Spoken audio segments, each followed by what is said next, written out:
आगे अपनी अगली क्लास में, पिछली क्लास में देखिए ऊष्मा, आंतरिक ऊर्जा और कार्य के संबंधों पर हमने विचार किया था और ये निकाल के देखा था कि भाई गैसों में आंतरिक ऊर्जा क्या है, जिसमें बहुत सारे कन्फ्यूज़न होते हैं कि आंतरिक ऊर्जा क्या है, बेसिकली कहाँ तक परिभाषित होती है, उसकी क्या सीमा है, ये हमने देखा था। कार्य गैसें कैसे करती हैं, ऊष्मा किन कामों में खर्च हो जाती है, ये सब बातें हम कर चुके हैं। ये बेसिकली कंसेप्ट बनाने के लिए था, क्योंकि इस चैप्टर में क्या होता है कि कंसेप्ट बड़ा परेशानी में रहता है। ऊपर से केमिस्ट्री में भी एक ऊष्मा गति की है, वहाँ भी ये समस्या खड़ी कर देता है। फिजिक्स में कुछ और हो जाती हैं चीज़ें, केमिस्ट्री में कुछ और हो जाती हैं। तो इसलिए मैंने पिछली क्लास में बड़े अच्छे से आपको ये ले लिया कि भाई क्या क्या फ़र्क है, कौन सी चीज़ कैसे है, ये हम समझ चुके हैं। अब हम आएंगे अगले टॉपिक पे और हम जोड़ेंगे इसे ऊष्मा गतिकी का प्रथम नियम, है ना, इसको लेते हैं।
चलिए लिख देते हैं, ये पॉइंट 12.5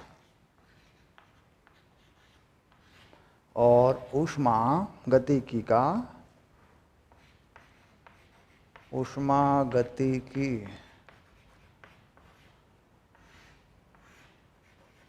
का प्रथम नियम।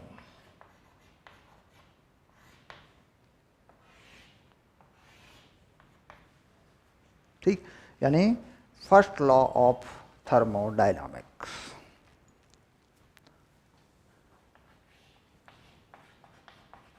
First law of thermodynamics. Okay, तो यहाँ पर तीन बातें आई थी कि मान लीजिए हम किसी गैस को अगर कोई ऊष्मा देते हैं, किसी गैस को दी गई ऊष्मा, इसे कहते हैं डेल्टा क्यू। ठीक, दो कामों में खर्च हो जाती है, दो कामों में यह खर्च हो जाती है, दो भागों में खर्च हो जाती है।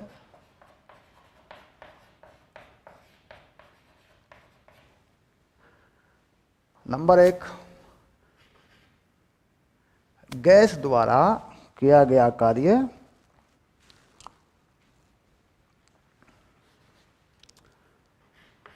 नंबर एक, गैस द्वारा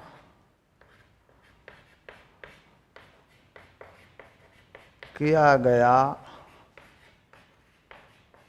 कार्य जिसे हम कहते हैं W, और गैस की आंतरिक ऊर्जा में वृद्धि, जिसे हम कहते हैं डेल्टा U। आंतरिक ऊर्जा तापमान का फलन है या अणुओं की या परमाणुओं की गतिज ऊर्जा है, ये सारी बातें हम अच्छे से समझ चुके हैं। तो कुल मिलाकर delta Q delta U plus W, ठीक, ये चीज़ आ जाती है। देखो अब इसको हम छोटी अवस्था में अवकलनीय या समाकलनीय रूप में लिखते हैं, समाकलनीय रूप में।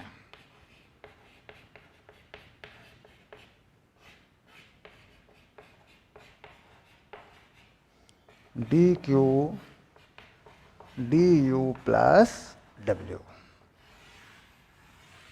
ये आ गया। देखो थोड़ा बहुत ऊष्मा देंगे किसी गैस को दी गई ऊष्मा धनात्मक मानी जाती है और गैस से ली गई ऊष्मा ऋणात्मक मानी जाती है। गैस की आंतरिक ऊर्जा बढ़ती है तो ये पद धनात्मक होता है, गैस कार्य करती है तो ये पद धनात्मक होता है। कहीं कहीं पर ऐसा देखा जाएगा कि W को dW लिखा मिलेगा, यानी कहीं कहीं पर यह समीकरण जो है इस तरीके से आएगा dQ du प्लस dW, कहीं कहीं पर यह लिखा जाएगा। ठीक, तो दरअसल ये चीज़ गलत तरीका है निरूपित करने का, ये सही तरीका नहीं है क्योंकि W कार्य में कोई परिवर्तन नहीं है, कार्य अपने आप स्वयं में ही एक परिवर्तन है, इसका ध्यान रखें, ये मैंने पिछली क्लास में भी बताया था। तो सही तरीका ये नहीं है, ये तरीका है सही। डब्ल्यू डब्ल्यू रहेगा, कार्य डी डब्ल्यू नहीं होगा, यानी डेल्टा डब्ल्यू नहीं होगा। आप समझ रहे हैं कि यहाँ पे डेल्टा नहीं लगेगा, डब्ल्यू लगेगा। ठीक है,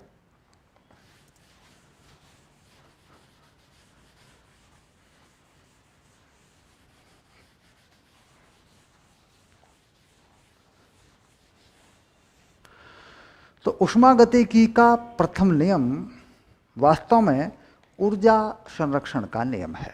ठीक, तो ऊष्मा गतिकी का प्रथम नियम ऊर्जा संरक्षण का नियम है।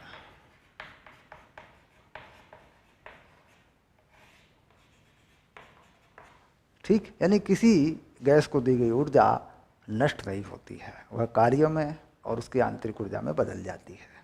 ठीक, किसी गैस को दी गई ऊष्मीय ऊर्जा है ना नष्ट नहीं होती,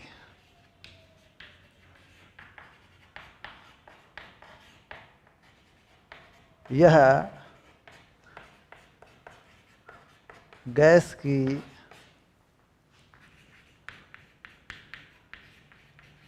आंतरिक ऊर्जा एवं गैस द्वारा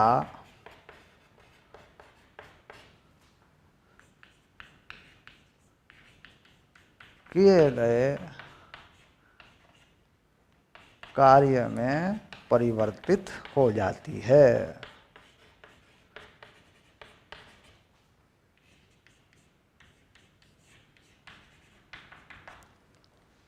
तो वास्तव में यह ऊर्जा संरक्षण का नियम है। ठीक, अब यहाँ पर इसको लगा के देखना है और हमें ये कैसे काम करती है चीज़ इसको समझना है। ठीक, ये आपने नोट कर लिया। ठीक, इसको ठीक कर लें एक बार, देख लें एक बार। ठीक, चलिए अब ये तो ठीक हो गई बात, यहाँ से हटा लेता हूँ मैं।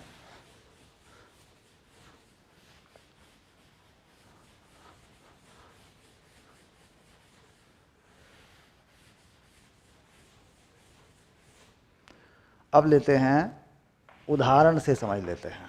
उदाहरणता, यदि किसी गैस को, देखो यहाँ समझ में आ जाएगा मामला, यदि किसी गैस को अवस्था ए से अवस्था बी तक विभिन्न प्रक्रमों द्वारा ले जाया गया,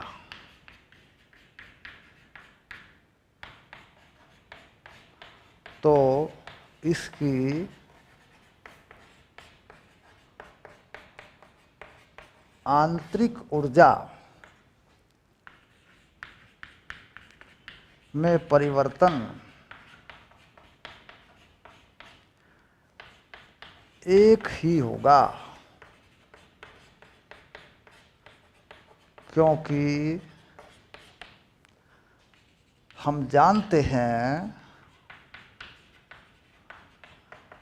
की आंतरिक ऊर्जा अवस्था का फलन है।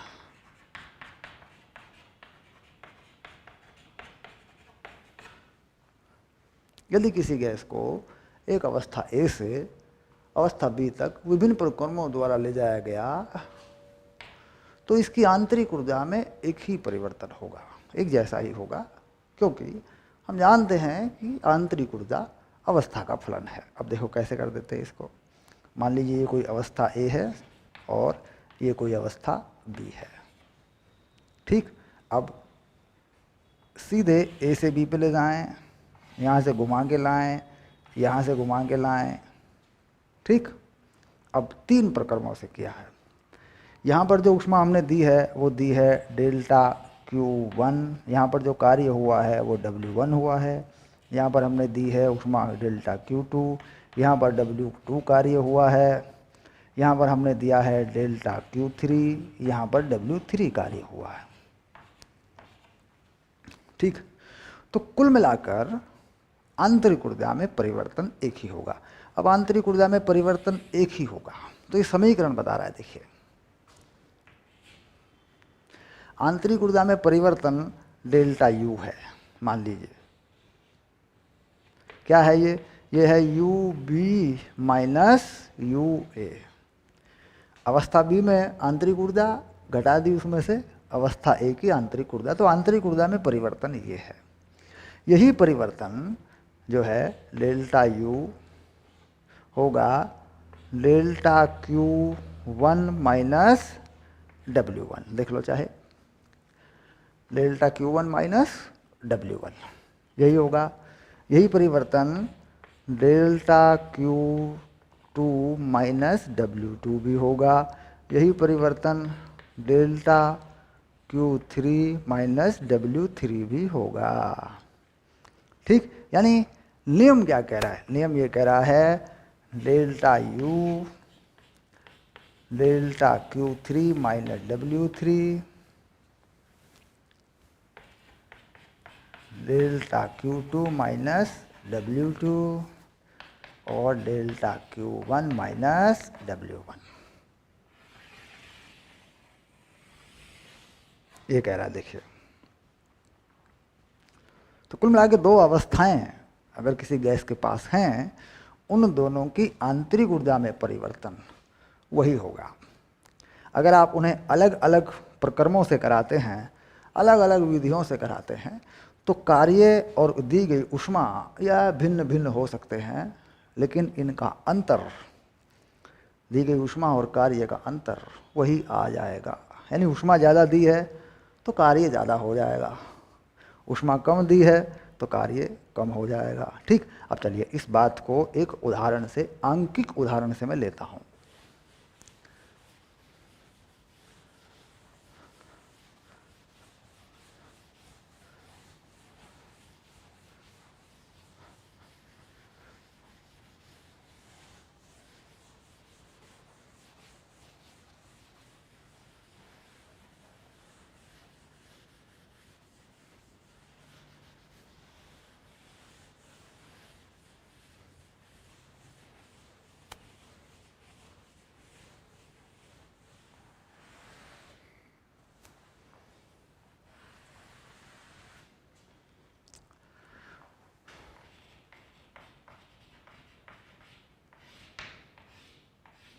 ठीक, किसी गैस को एक अवस्था ए से बी तक 3 प्रक्रमों द्वारा ले जाया गया।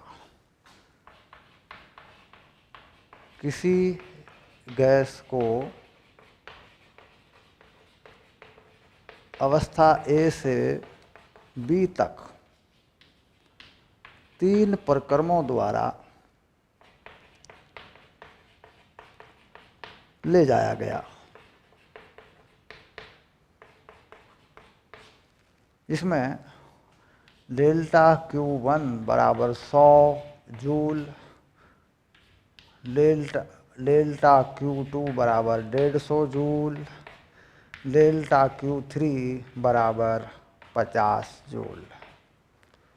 ठीक, और यहाँ पर W1 बराबर 50 जूल, W2 बराबर कितना, W3 बराबर कितना, ये सवाल आपको करना है। तो हम जानते हैं कि भाई आंतरिक ऊर्जा का परिवर्तन सेम होता है डेल्टा यू, क्या हो गया, डेल्टा Q1 माइनस W1। ठीक, अब देखो कितना हो रहा है, ये यही चीज़ किसके बराबर आ रही है, डेल्टा Q2 माइनस W2। तो पहले वाले से हम ये पता कर लेंगे, डेल्टा Q कितना है, 100 जूल उष्मा दिए हैं हमने, और गैस ने कितना काम किया, 50 जूल। तो कुल मिला के ये चीज़ आ गई, देखो 100 माइनस 50, और यहाँ पे कितनी उष्मा दी है इसमें हमने, 150, ये हो गया W2। आंतरिक ऊर्जा में परिवर्तन तो एक जैसा ही है, यही रहा देखो। तो कुल मिला कितना आ गया W2, देखो 150 माइनस 50, ये आ गया 100 जूल, पहला उत्तर। ठीक, अब ये भी निकाल लेंगे, देखो डेल्टा Q3 माइनस W3 कितना है, आंतरिक ऊर्जा में परिवर्तन कितना है, 100 माइनस 50, ये 50 ही है, और ये कितना दिया, ये कितनी दी हमने, 50, तो ये 50 लिख दिया, ये कट गया। तो कितना कार्य किया गैस ने, 0, गैस ने कार्य 0 किया। कार्य प्लस माइनस हो जाते हैं, कार्य प्लस माइनस भी होते हैं, कार्य प्लस में भी आते हैं, कार्य माइनस में भी आते हैं। ठीक, कार्य प्लस में आया इसका मतलब गैस का आयतन बढ़ा, गैस ने विस्तार किया। कार्य माइनस में आया इसका मतलब गैस का आयतन घटा। ठीक, गैस का आयतन कम हुआ तो कार्य माइनस में आएगा। कुल मिलाकर इस उदाहरण से ये नियम स्पष्ट हो गया होगा कि यह दरअसल आंतरिक ऊर्जा को आधार मानकर यह नियम चलता है। आंतरिक ऊर्जा का परिवर्तन दो अवस्थाओं में, चाहे वो अवस्था किन्हीं रास्तों से, एक से अधिक रास्तों द्वारा तय की गई हो, उन दोनों अवस्थाओं में आंतरिक ऊर्जा का परिवर्तन एक जैसा ही रहता है।